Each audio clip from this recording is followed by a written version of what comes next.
I agree, you guys are super dedicated. 7:30 in the morning, last day, huge thing last night. Thank you for being here, I really appreciate it. We have a pretty intimate group today, so if you want to come closer, I showered and everything, so you totally can. If you want to stay where you are, that's fine too. So wanted to start today just by asking, how many of you are in hybrid work environments right now? So you've got some people at home, some people in the office, most of you, okay. How many are entirely virtual? Okay, couple. And anybody like totally in the office? One person. Okay, perfect. So that's really what this presentation was built on. I've been working in the consulting space for over 20 years. I've worked with over 500 organizations. And right now, the question that all of our clients are asking us is this question of how do we focus on culture? How do we intentionally harness individuals to help build a cohesive culture when people are hanging out, half dressed in their pajamas at home on Zoom. They're not connecting the way they used to. We had this great session yesterday about the women at the water cooler. Anyone go to that? Yep, they're not doing that anymore, right? There is no water cooler. So when you think about who are your culture builders aren't the people in the office corners who are wandering the halls anymore. It's individual employees, and they're all connecting through Wi-Fi signals. And so you start thinking about how do we leverage their individual connections with each other, and how do we build social capital, which ultimately builds culture? So I want to start just with this question of what is social capital, because I'm going to talk about this a couple times as we go through today's presentation. And social capital is something that really it helps us with our resources, it helps build benefits in the workplace, it gives us more advantages, and it really boils down to these four things. One is people who have more social capital tend to have higher levels of trust. Did anyone read Stephen Covey's work, Speed of Trust, when it came out years ago? Anyone familiar with that? Couple people? Okay. So the whole idea of his book was that some people, as they build trust with others, people end up creating what I'm going to call like an emotional bank account. So if I do something and I build trust with you and you think that I'm trustworthy, money goes into the bank account. And then when I ask you for a favor, if there's a lot of money in that bank account, you're more likely to want to reciprocate on that favor because there's a positive balance in that bank account. What happens if every time I tell you I'm going to be somewhere, I don't show up? Or every time I turn in a deliverable, it's late or it's crappy? How much money is in that bank account? Not much, right? And so the idea here with social capitals is kind of the same thing, that we end up building bank accounts with other people, and the more that we provide, the more money is in that bank account. So people with high levels of social capital have high levels of trust because people know that you're going to do exactly what you said you were going to do. If you're going to be there at 7:30, you're there at 7:30. It also means that you have a reciprocal relationship. So those people that if you answer your phone or your phone starts to ring in the middle of the night, 3 in the morning, and you saw it, you'd be like, oh my God, that's Liz Scott. I have to answer the phone because it must be really important. And then there's other people in your life that if the phone rang, you'd be like, oh, that's Liz Scott. I'm not going to answer that. I don't know. That's like, Everybody has those people, right? The people you'd go out on a limb for, the people that maybe you'd wait until the morning to see if it was really something important. That's that idea of reciprocity. Would I do something for you? Am I expecting you to do something for me? The other thing that we see with individuals with high levels of social capital is that they tend to have more access to information. So they are aware of what's happening sort of socially and politically within your workforce. They're talking to other people. They may not be talking to them at the water cooler, but they're talking to them on Slack, they're talking to them on Teams or on Zoom. They're aware of what's happening in the space. And then the last piece is that people with higher levels of social capital are more likely to be supportive because they anticipate that support in return. So they provide more emotional support, more informational support. They will be there to provide resources for you. So when we think about this idea of social capital, it's really about how people connect within the workplace. You might wonder, well, how do I measure that? It's kind of fuzzy. And so there are some ways that we can measure that. There's a whole field of research called social network analysis or organizational network analysis. Anyone heard of that before? One person? Okay, perfect. So this is a social science approach to tracking and mapping relationships. So really getting kind of a visual perspective of how people interact within the workplace or with any particular group or network. And it all starts from, in the 1960s, there was a social psychologist called Stanley Milgram. Anyone heard of him? Anyone take a psych class? Okay, a couple people, thank you. So Stanley Milgram, back in the 60s, so pre-internet, social media, all those sorts of things, he had this question and he wondered, how connected is the world? And so he took a whole bunch of packets and sent them to random places in Nebraska and Kansas. And he put the name of somebody on the packet that was back in Boston. And he said, if you know this person, can you put their name and information and send it directly to them? If you don't know this person, can you send it to somebody who you think is well connected and have them forward it, right? And so these packets went from Nebraska and Kansas, and they went all the way back across to Boston. And this is where we get the expression 6 degrees of separation from, if you've heard of that. So what he found is that the average packet went through 5.5 people. So in order for a random individual in Kansas to get something to somebody in Boston that they didn't know, it took about 5.5 jumps. Now, what's really interesting about this is of the packets that reached this gentleman at his work office, it was 16 out of 24 were delivered by the same person. And the ones that were delivered to his home, most of them were delivered by 2 people. What does that tell us? Any thoughts? It tells us that some people are more connected than others, right? Some people just know more people than others do. If you happen to go to college in the 90s, which is when I went, there was a really fun drinking game called 6 Degrees of Separation from Kevin Bacon. Everyone remember that? If you didn't go to college in the 90s, there was probably some other really fun drinking game that you engaged in. But when I was there, it was the 6 Degrees of Kevin Bacon, and it was the same kind of idea. Could you identify an actor and then within 6 steps connect Kevin Bacon to any other actor in the world? And turns out there's actually a website for that. It's called the Oracle of Bacon. If you are bored and you want to look it up, you can actually type in any actor's name and it'll connect you. It's interesting. But Milgram was not so interested in Kevin Bacon. He was more interested in how people are connected. But in his work, he identified a couple interesting things, not just that some people are more connected than others, and that most people in the world could be connected through 6 individuals. And I would imagine with social media and things like LinkedIn, that's probably still true, if not even less from a numbers perspective. But what he also found is that there are ways that people connect and ways that people group, which are kind of interesting. So if you look at this visual on the screen behind me, you've got some networks that, see if my pointer works, right here, where these are called bonded networks. So these are groups where people tend to like each other, they're well connected. Think of like your family, your closest friends. People in bonded networks tend to have something similar that connects them. Maybe they're in the same department. So in this particular visual here, we've got one bonded network here, another bonded network over here. And the way that I like to explain it is think about when I met my husband, right? So I've got all of my close family and friends, and we're all in one network. And then I meet my husband, and he's got his family and his friends, and they're in their own network. And because we now know each other, we have this tie and connection between us. And so from a statistical perspective or from a social mapping perspective, it actually makes us the most powerful people in those networks.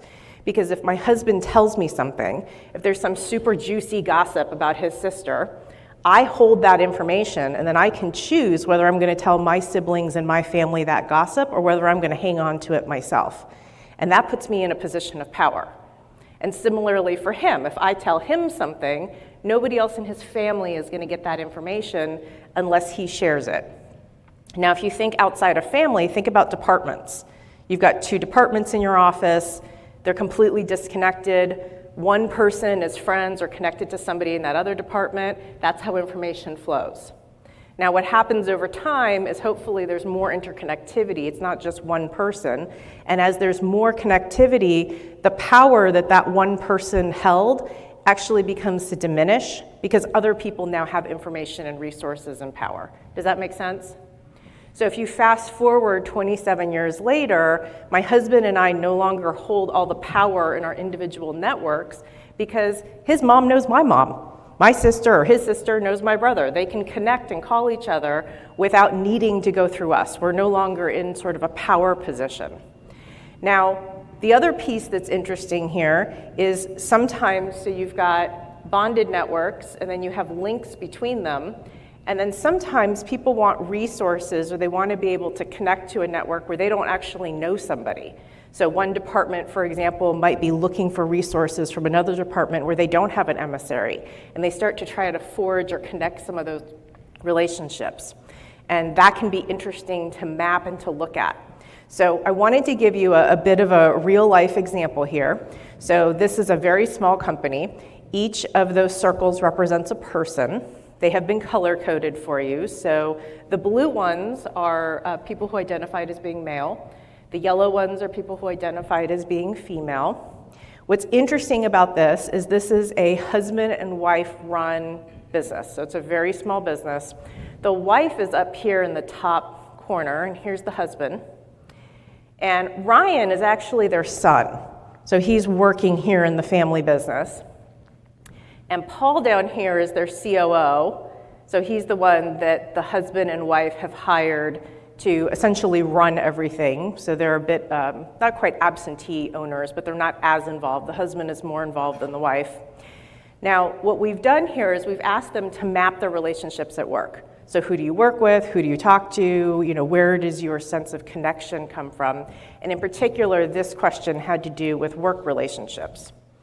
So a couple interesting things here that we see. One is there's that bonded network that we talked about. There's a lot of connectivity here. Anything interesting about that bonded network? Anything jump out at anyone? They're all blue. All the guys are talking to each other. Yep, that's kind of interesting, right? The other thing that's interesting is that Paul, as the COO, he does have connections down here to some of the other employees. Now, what we did here, you'll note that some of the sizes of the circles are larger than others, right? So we ran a statistical analysis around social capital. And we said, who actually holds the most power in this network? And we ran something called betweenness centrality. No test, you don't have to remember that. I know it's a really long, weird word. But betweenness centrality really looks at how much strategic positioning somebody has within a network.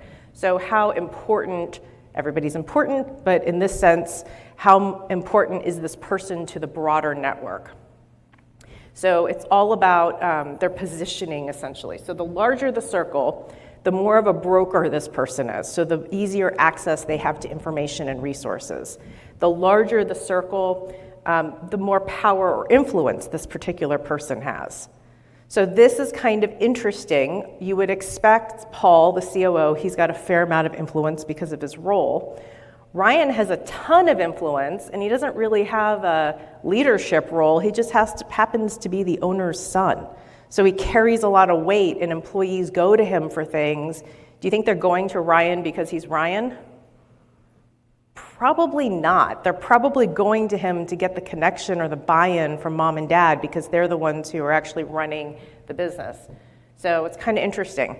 The other thing that's interesting here is Doris, if you can see her down here. She's a really big circle, but she's not really connected to a lot of people. Anyone want to guess why would she have power when she's really not in the boys club here?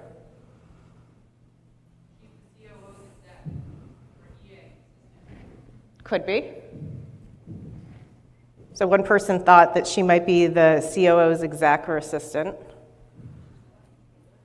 She's what? His wife, a controller.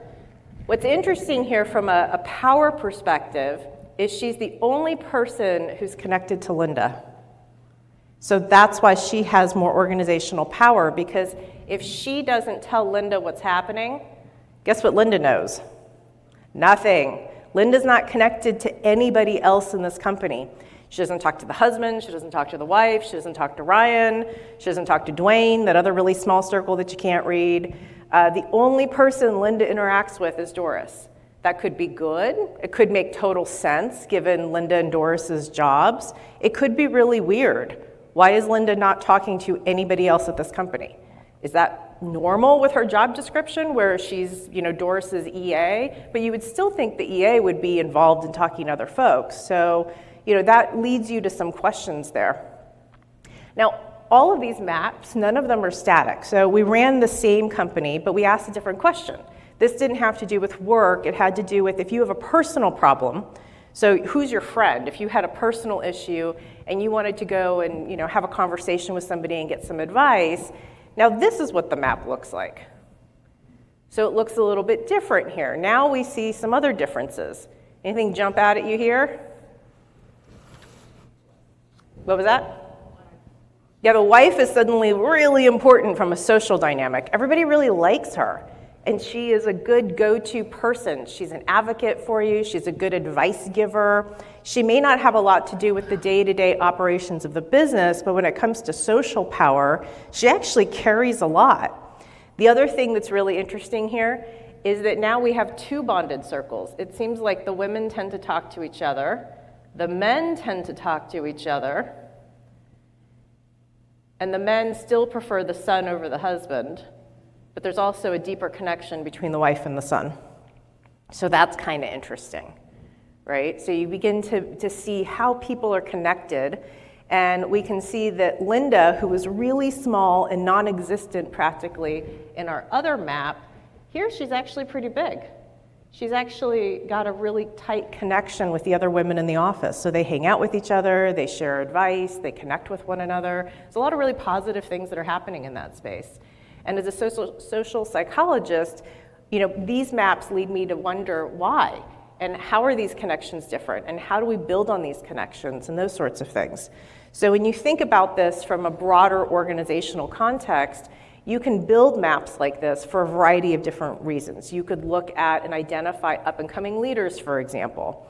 You could map and identify people who could be really good mentors in a mentoring program. So the more social capital somebody has, the bigger that circle is, the more influence they have. They might be a really great mentor across the organization. We can also use this sort of thing when we're looking at implementing change management projects. So who are the influencers within the organization? Who holds the most weight? Who do we need to involve in our decisions as we think about reorganizing an organization or any sort of change management process? We can use this for things like mapping workflow. Who works with whom? How are workflows connected? How do departments work together? We can use this for knowledge sharing, for example. How does information flow through an organization? So a whole variety of different ways that we could be thinking about how we map how people are connected, but also the social capital that they bring. So here's an example. This was an internal communication case study. So this is a national membership organization that has 14 different offices, and because they are a membership organization, those 14 offices pretty much do the same thing. Right, so they focus on member services and outreach. So they're recruiting, they're onboarding new members, they're helping them go through certification programs and processes. And they came to us because they were complaining about a lot of bottlenecking, a lot of frustration. They were getting poor results in member engagement. They were losing some members. And so they asked us, can you come in and just help us map out how communication and work flows across these 14 different satellite offices and how it interacts back with the home office. So this was our first map. It's kind of crazy, right? We call this a hairball, because that's kind of what it looks like, or a big spaghetti ball. You could call it that too. And this is actually what most organizations, healthy organizations, I would say, look like, because it's just a lot of people doing a lot of work and a lot of conversation. So each of those dots that you see, that's a person. Each of those lines is a relationship that that person has with somebody else. So in this particular case, we were mapping workflow. So when you have a deliverable, who do you give it to? And how does that then move on to the next person? And we're trying to figure out the communication between the offices. So I'm going to give you a moment here. And if you want to turn around and talk to a friend or just shout it out, we're a small enough group. Anything interesting about this just off the bat? I will say each of those colors is a different office, so if you're wondering about that. There's two really interesting things that jump out here without even knowing what you're looking at. Yes, something's happening with Chanda. Chanda is a gatekeeper. So she is not in our hairball spaghetti cluster. She's out here, and she is gatekeeping. Now, we don't know if that's good or bad. Is she protecting her team, or is she hoarding information? We don't know. But that's kind of interesting.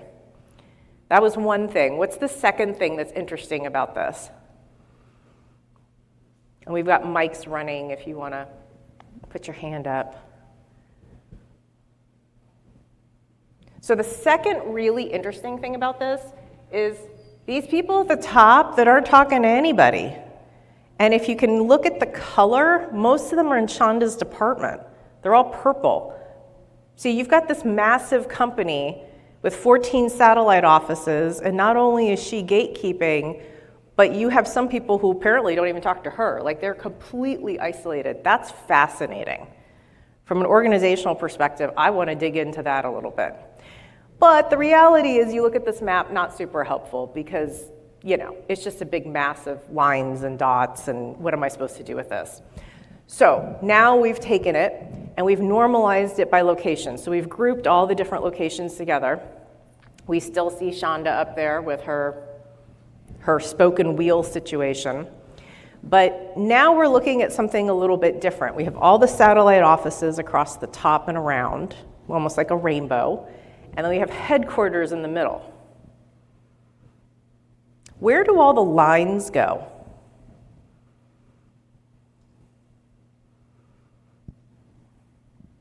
They predominantly go to headquarters. They mostly go up and down, right? Do we see a lot of lines that go horizontally across? We don't. There's a couple, but not many. And this is hundreds of email and Slack and interactions that are happening between offices. This is a relatively large company. Again, 14 different offices. Lots of people having a lot of communication, and most of it's going to headquarters.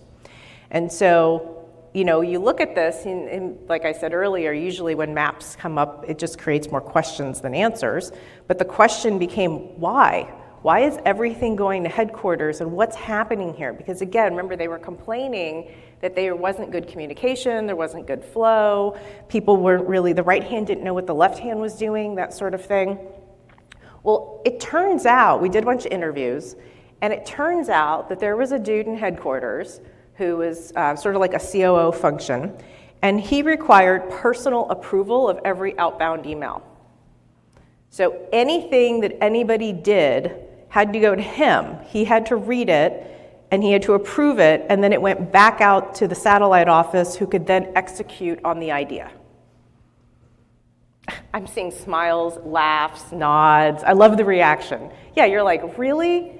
So yeah, it's because of this dude. This one dude was like, I don't trust anybody. I have to read and see everything that's coming in. And it was a huge bottleneck, huge structural bottleneck. And so, there's one issue around helping to retrain the COO's thinking and help him understand that maybe he doesn't need to read every single email or be a part of every single conversation. But there's also some retraining that has to happen with the staff, because where is trust here? Not particularly high, and there's a real learned sense of helplessness. Well, it's not my problem. I just send the email to Liz, and she'll read it, and she'll do with it what she wants. So there wasn't a lot of buy-in from a staffing perspective. So for this particular organization, one of the things that we did was we brought together working groups. So there was a working group that had to do with recruitment, another working group that had to do with orientation, another working group that had to do with training. And we invited people from different offices to join those working groups and to share ideas and best practices for what they were doing in each of these different regions without going to headquarters to get approval. And what we found was that the lines, instead of going all down to headquarters, they started to cut across, because people started to have conversations from one unit to another unit. What are you doing in this satellite office? What type of form are you using for this? Oh, can we use your form? That works really well. What database, what spreadsheet thing are you using for this other thing? Oh yeah, we could use that over here as well. Because what was happening in all these 14 different satellite offices, again, they're doing the same work, which meant they were recreating the wheel. They all had onboarding forms, they all had membership forms, they all had sign-up sheets for different trainings and programs, but they were doing it 14 different ways. And because everything was coming through him and he was approving it, but he wasn't consolidating it. He wasn't saying, hey, Office A, you should talk to Office B because they've created something really cool. He was just simply approving all the different things that were coming through. So it was a really interesting view, not just of the culture, but how they were operating. All right, so you might be wondering, what does this have to do with organizational culture growth? Because that's really where we started. And I want to offer that it has a lot to do with it. So in our work, we have found 3 universal truths. One is that work is relational. The second is that relationships matter. And the third is that relationships shape culture. And those are really the 3 big takeaways from this presentation. When we think about the idea of work being relational, so this is another organization, another chart here.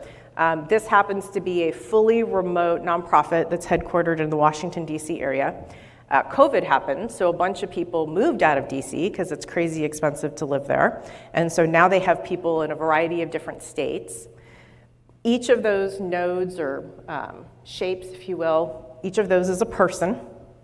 Each of those lines represents a workflow. So in particular here, we were looking at the client wanted to know if they should restructure. They wanted to know how people actually worked together and how departments worked together. So we were asking questions that had to do with workflow, communication, who do you need to put eyes on what you're doing, who do you need to be involved with from a decision-making perspective. So we asked a number of questions like that. Each of the different colors that you see behind me represents a different department. And then we ran a whole nother analysis. You note that there's different shapes as well. So those different shapes are something called communities. So we ran a statistical analysis and we said, okay, if these people work together 85-90% of the time, so their work is interdependent, we're gonna make them the same shape. And so there's some interesting things here because again, the client wanted to reorganize. You'll note up in the right-hand corner, we've got purple triangles and teal triangles and a couple gray triangles. And what we found, so purple, teal, and gray, 3 completely different departments, but they work together almost 90% of the time. Their work is entirely combined. And when we dug in a little bit deeper, it turns out, and I forget exactly which was which, but purple, teal, one of them was strategic communications, one of them was marketing, and then the gray one was external affairs. So it kind of makes sense that your comms department, your marketing department, and your external affairs department would all be working together with the same, they have to work with each other, they have to rely on each other. And so this led us to some conversations about, well, do they need to be 3 separate departments with 3 separate C-suite people running them? Could these groups be condensed into maybe 1 leadership structure as opposed to 3 different leadership structures? So it created a lot of different questions around how the work flows and also how they're organized. The other one that was really interesting are, you see all the circles that are up there? So all of those circles, you'll note that they're all different colors because they're different departments, so they're run by different leaders. But all the circles up there are all different elements of programming because this is a nonprofit. And so it's all programming function. And so one of the things that this organization said at the end of the day is they said, why don't we have a chief program officer and just put all the programs under that person? That would make a lot of sense from a consolidation standpoint. And so that they ended up doing that. The other thing that was interesting about this chart is this little department up here, all of these orange diamonds. Turns out that's the finance team. They just talk to themselves all day long. They're just hanging out, talking to themselves. They don't really talk to anybody else much, which is not surprising if you worked in a nonprofit, you know how their functions and how they're structured, but that was kind of interesting. So, so we did this exercise, we mapped everybody out, we decided we were gonna do this reorganization, which is a huge change management initiative, and we had all this data, And we said, all right, well, who actually holds the most social capital? Who holds the most influence or power within this organization? Because the executive director or the C-suite coming in and saying, well, we hired a consultant and they have all these funny colors and shapes, and now we're just gonna reorganize you based on this map. You think that's gonna go over really well? Probably not, right? So we took this data and we said, all right, let's look at social influence. Let's look at who has the most social capital. And so, of course, there's no names on this chart, but you can see that some of these circles are bigger than others. And we said, these are the folks that need to be on the change management committee. These are the folks that need to be involved in helping us script what we want to say, run it through focus groups, test the ideas, just to make sure that the entire workforce is on board with what we're doing. Now, what's interesting here is that these really large circles were not members of the senior leadership team. And people were surprised. They thought that it would be like the lead of the department or a senior leader. And for the most part, they weren't. But these are your culture influencers. These are the people who, if they like this idea and they think that the restructure is a good idea and it makes sense to them, they will share that information with others. Guess what happens if they think it's a terrible idea? Guess what happens if they don't feel communicated with? Guess what happens if they don't feel like they've been trusted or brought into the decision? So, you have this opportunity to make this change, and are we involving the right people? Do they have the right social capital to help us move this forward? So as we start thinking about what type of power do these people really have, and we go back to some of the things we talked about earlier around social capital, there's been a bunch of research that has shown that people with higher levels of social capital, so again, people who have built trust, they've built reciprocity, they have built information sharing, they are emotional supports to the people around them. So the people who have intentionally harnessed and done that, they end up influencing your organization in 4 key ways.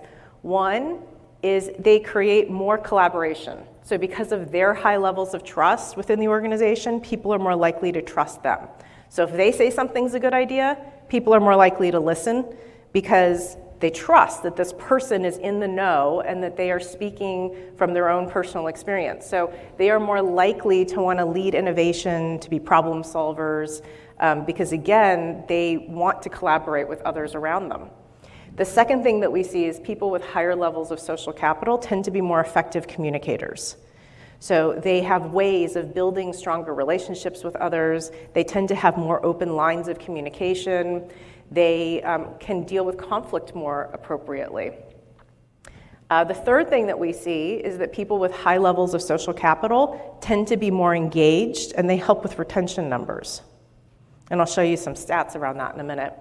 And then the last thing is that people with higher levels of social capital tend to be a little bit more resilient with an organizational change, and they're able to help broader groups shift or deal with that change. So if you are going to put together a change management, a committee or a group, these individuals are really good at influencing culture and ideas and behavior.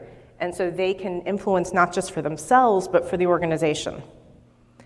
And if we've learned nothing else, in the very famous words of Maya Angelou, she said, people will forget what you said, and they'll forget what you did, but they'll never forget how you made them feel. Think about within your own organization.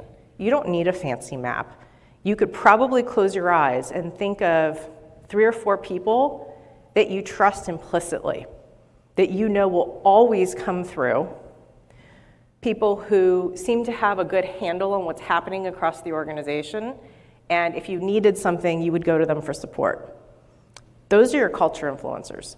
Those are people who are trusted not just by you, but by others within the organization. And so how we shape our relationships, and from an HR perspective, how we help others shape relationships, how we interact, how we collaborate, ultimately that's what leads to success. And I think that often people are so focused on the ROI and they forget about the soft skills, they forget about the people skills. But it's the people skills. You have this huge change management initiative. It's the people skills that make that initiative happen. It's not all the fancy change management consultants and the trainings and all the other things. Those things help. but it's really how we engage the people in these conversations. That's what really makes a difference.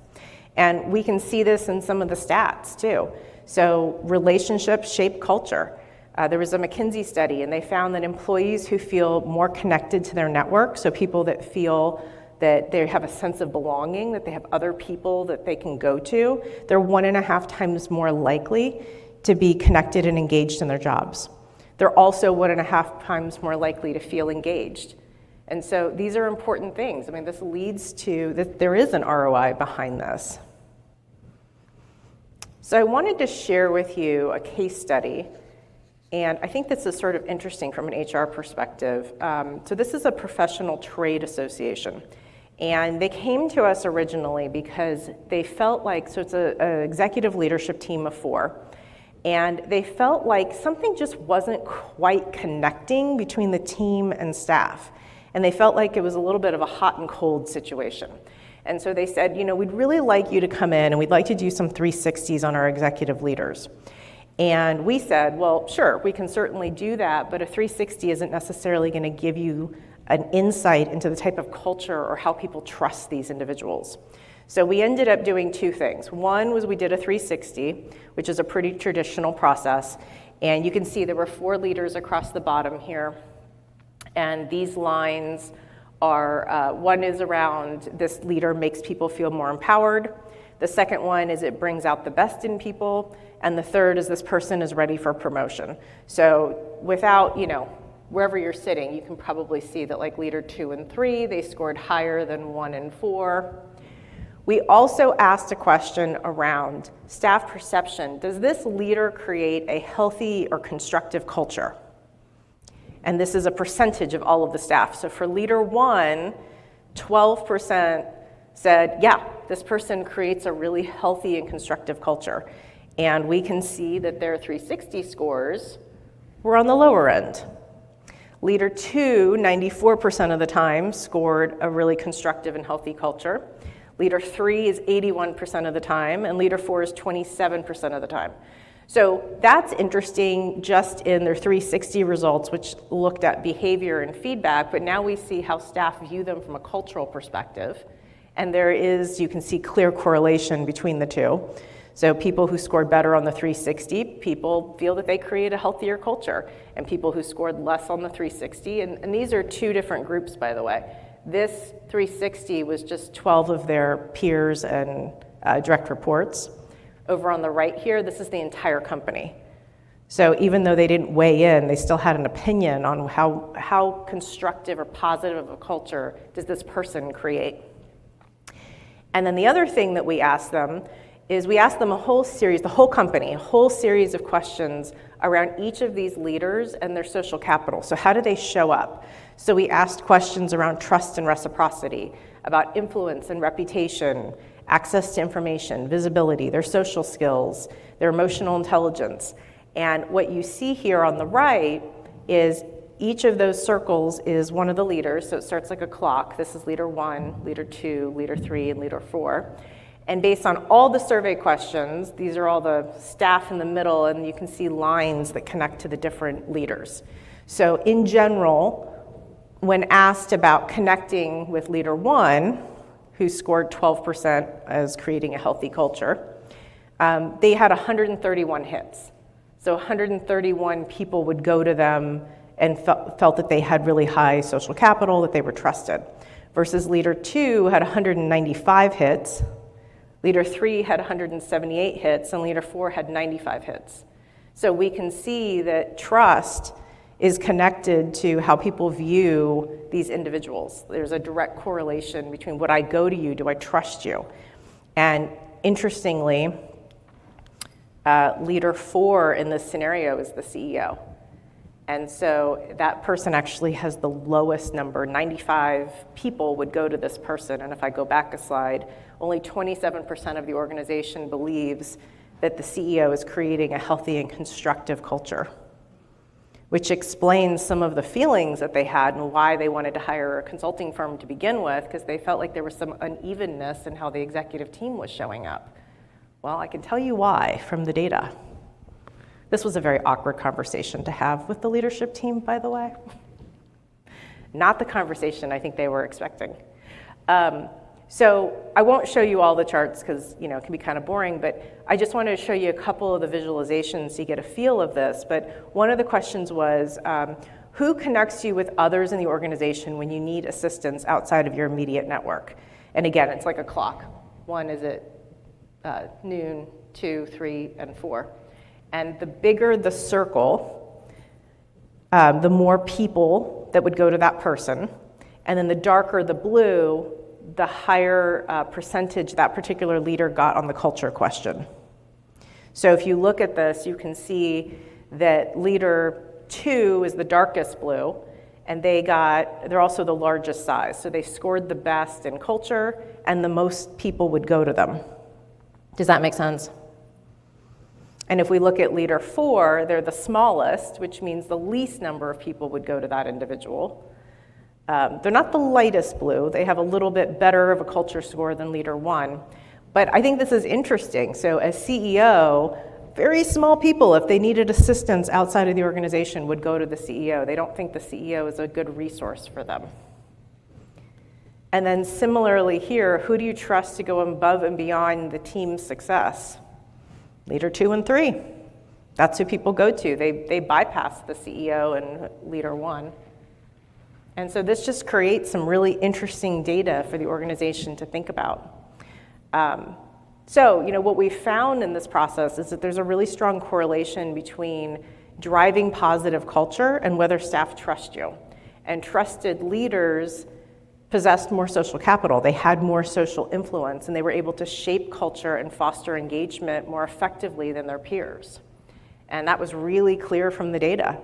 And so we ended up having some conversations with the executive team around, have you thought about maybe doing some coaching, both individually and as a group? Have we thought about doing some mentoring? Let's talk to leaders 2 and 3 and find out, what are they doing so well? How do they engage with their staff? And how do we do that more collectively as a team?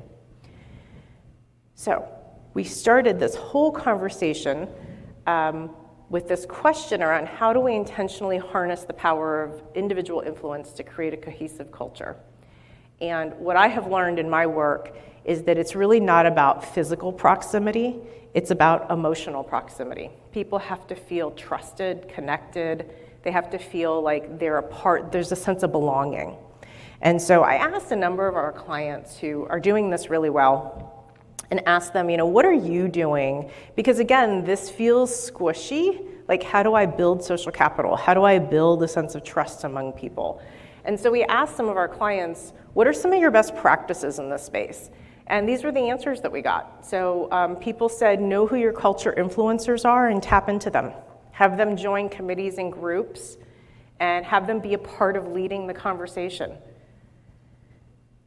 Somebody else said, think about more social interaction and normalizing informal conversations. So I know, at least in my world, I am super guilty of back-to-back Zoom meetings. I do not build in a lot of time, and I definitely don't build in time for general social interaction, right? It's not like back in the day when you went to a conference room and you got there 5 or 10 minutes early, and you were like, oh, how was your weekend? How are the kids? And you got a bunch of information, right? Now you pop into that meeting, Teams or Zoom or whatever platform you're using, and people are like, hey, how are you? Let me jump right into the agenda because I have another meeting coming up in 30 minutes, 45 minutes, whatever it is. Sure, we're more efficient, but we're not spending time having informal conversations with people. And so thinking about how do we create space where we create virtual social interaction and we normalize the idea that there doesn't have to be an agenda. It's just let's get together and let's have a virtual coffee chat, for example, or let's do a knowledge share, just an opportunity for groups to get together. I know our company, and we actually picked this up from a client of ours, but we're a Slack company, so everything happens on Slack. And there's this great free app on Slack called Donuts. And anyone can sign up for it, and then it partners to people who have signed up for it. You can set it for monthly or quarterly, and it connects you and puts the time on your calendar. So you've got a 20, 30-minute coffee and donuts. Could be with the CEO, could be with the receptionist, it could be with anybody. It just matches people. And when it matches you, it gives you a couple interesting facts about the person, maybe their favorite food or their favorite movie or whatever they've put into the system. And so it just gives you a way to have that informal 20, 30-minute connection without talking about work and getting to meet other people that maybe you don't interact with on a regular basis, which has been really helpful, I know, for us because we're entirely hybrid. The other thing that we heard is creating space for cross-functional collaboration. That's something that's missing because people don't walk around the office the way that they used to. And so people tend to only talk to their teams. If I go back, a couple slides to where we had the different shapes and colors, that accounting team, they're just talking to themselves, which is fine. They're really busy and they're getting their job done, but they're talking to themselves predominantly. And so thinking about how do we create a cross-functional group and get one person from finance, one person from programs, one person from compliance, how do I get people in a cross-functional group to work on a short-term project that helps move and advance the organization forward? That is also a great way to create those links and connectors across departments that may not otherwise be connected. So that's been something that people have spent some time talking about. Another thing is really leaning in on our values and talking about what are our cultural values. How do they show up for us at work? So discussing them and invoking them. We've got a number of clients who have started putting their organizational values on the top of every agenda. Because again, we used to have great posters and we hung out with them in offices, but nobody sees them anymore. And so just putting them on top of an agenda to be able to say, these are our values, and as we think through the meeting, do we need to talk through or invoke any of these values as a part of our decision making? And that can be a way to sort of get people to think about emotional connection as opposed to physical connection. Obviously, publicly sharing, acknowledging contributions, developing mentorship programs, that seems to have a real ROI. So connecting folks across the organization at different levels, reverse mentoring, all those different pieces. And then the last thing we heard is that people feel overwhelmed by all of the different communication tools. There's just too much. And I've been in multiple sessions so far where people have talked about that. So, and then AI, is a whole new component to that as well. So I think as an organization, tools are great, but helping people set appropriate boundaries and sort of balancing some of that, because again, we want to create space for emotional connection and not just meeting and talking through things. So I want to give you all maybe like 5 minutes, because I know that you're doing probably some amazing things in your own workplace. So turn around, talk to the person next to you. Is there anything that you're doing that's been a good best practice? Anything that has worked really well?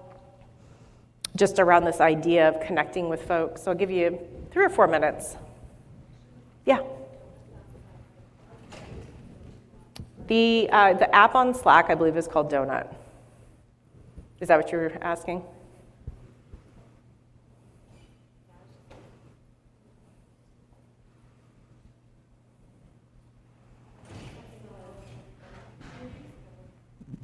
I've got one that works. Here we go.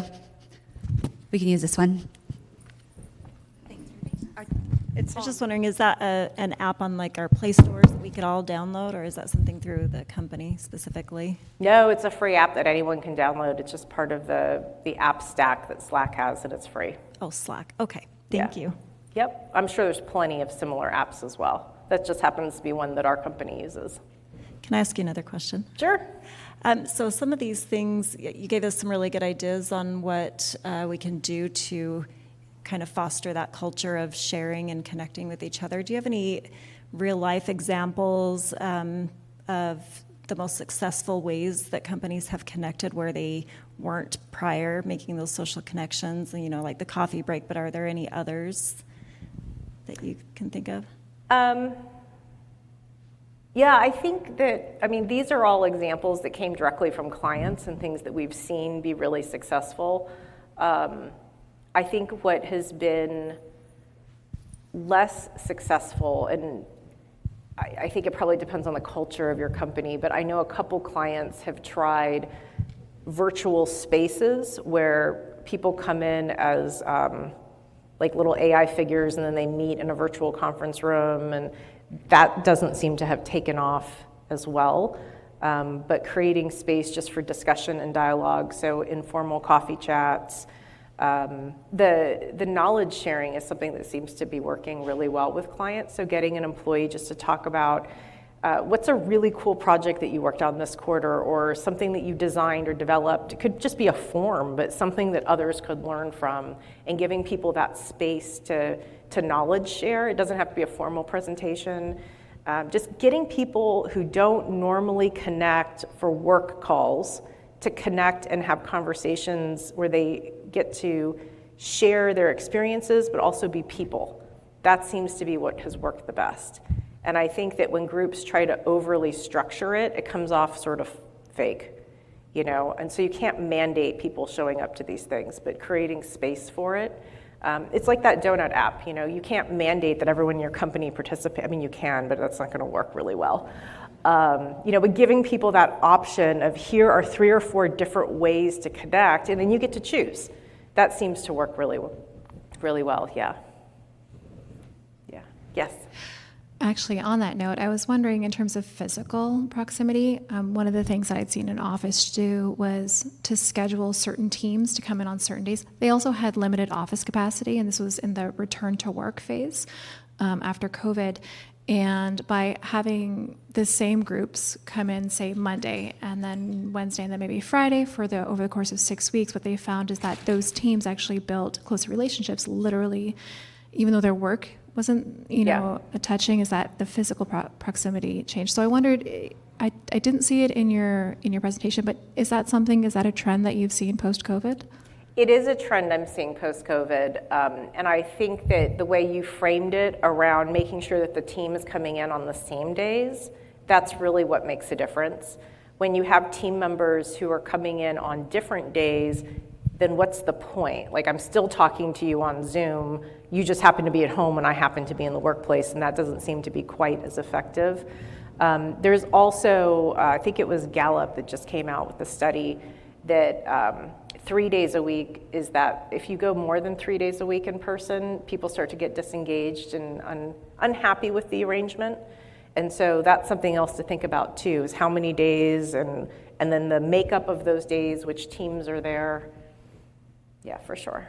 I see there's another comment. Yeah. Thanks for this information. It's been really great. One of the things that I experienced in an organization I worked for recently around cultural influencers was we created a culture crew, tapping into those influencers to really lead and run any activities that they did. And it, was a teams group first, and then it turned into real interactions, human interactions. But it evolved in ways that we didn't think it would, which was really great, that people were creating channels within the culture crew for things they were interested in outside of work. We learned how many Swifties worked for us because of this. But it felt a lot more organic and not forced on the organization, and it actually did lead to some great ways to build networking, and we built a kind of a career con off of that, a convention so that people could learn about each other's departments, and it was all led by this team. It wasn't anything that we in HR had to drive directly. So it was about really leveraging the social capital that they already had in order to drive interest and activity. And we still, even though I'm not there anymore, I know it still is going on, and it's been a great thing to know that we had this one idea, gave it to them, and they ran with it. I love that example. And what I love about it is the organic nature of it, right? It wasn't a forced program from HR. We just created space and then let people run with that space if it felt comfortable. And those programs that type of programming seems to have the best impact. Thank you for that example. Any other best practices, anything anyone else is doing that you want to share? I see is your hand up the way back there? Yes, hi. All right. I do have a person that's joining online by the name of Colleen Bunch, and she's excited to try the Change Management Committee. She's asking, have any of you done any initiatives that have or haven't worked? Any initiatives that have or haven't worked? I think, so we've all seen the stats that it's like 70% of change management initiatives fail. I think that was the most recent, there's been a bunch of articles about it. I think with that, a lot of change management initiatives don't work, but when things do work, it's when you involve people and you involve them in a real way from the beginning. And so I love the idea of identifying who your culture influencers are, engaging them, and sometimes it's not the people that you think it would be, right? So really putting them all in a room together and explaining the why of the change and having them help you be involved in creating the messaging that's going to go out. And so they're not just rubber stamping everything, but really being involved. I find that when you do that, the change tends to be more successful. When you're feeding them information for them to approve and disseminate back to their departments, I find those initiatives are much less successful. It also takes more work, though.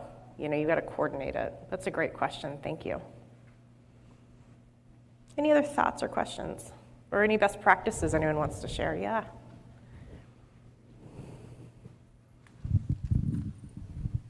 I was just going to share that at the beginning of all of our meetings, we have a 5 to 10 minute block that we call our segue. And we go around whoever is in the meeting, and everybody has to say something that's going on in their lives. And sometimes it's, I don't know, there's really nothing going on with me right now. And sometimes it's 5 minutes of, this is what my kids did, this is what my husband did, this. So it's, everybody has to say something. You're allowed to say nothing's going on, but that is something that kind of initially awkwardly forced us to share with each other, but now it's just the beginning of each of our meetings. I love that. Yeah. And you're creating that informal space. You're building, now it's part of a cultural value that we check in with one another. Yeah. Thank you. One more? Yeah. Something that I really enjoy at my job is that we just have an open Google link, or it could be a team link, but it's just open all the time. It just, anybody can go in there. And so if you need help with something or just want to connect and don't want to be alone, because we're 100% virtual as well, we could go in there at any time. So it's my team, the HR team, but we also allow leaders to come in and ask questions or, just chat. But it's always open and always available. We'll change it every so often so that we don't just have people popping in. But I thought that it was kind of weird when I first started, but it's actually become the normal. And I'll just come in there sometimes when I'm feeling alone and just work. And my coworkers will be in there, or I'll just sit there and somebody will pop in. And it sounds so simple, and it really is, but it's quite effective. I've actually seen 2 really successful examples of that. One is having office hours, where people are just online and available. And then the second one, more like what you've described, is co-working space. So virtual or in-person co-working space where people can just come together and meet. I've got one client that they're remote, but many of them are in the same city. And so they actually rent a space, and then people can reserve it in advance and then be just for the day in that space with folks. And so, any of these are great solutions. It's just about creating multiple avenues to create that emotional and physical proximity if you can. I think final thought. I just want to actually quickly add on that. For the neurodivergent community, the neurospicy folks, co-working, it's called body doubling, and it's a huge asset to helping them focus on the work that they need to do. Awesome. Thank you so much. Well, thanks for hanging out with me for a whole extra minute. I appreciate you being here. Enjoy the rest of your session and Biden's speech, and I'll turn it over to you, Mary. Thank you, Liz, for a very insightful presentation. Before you go, please remember to complete the session survey that's located in the app, and all the materials are also available there. And if you have any questions, we'll be here a few more minutes. Thank you all for being part of this session, and we wish you a wonderful rest of your day.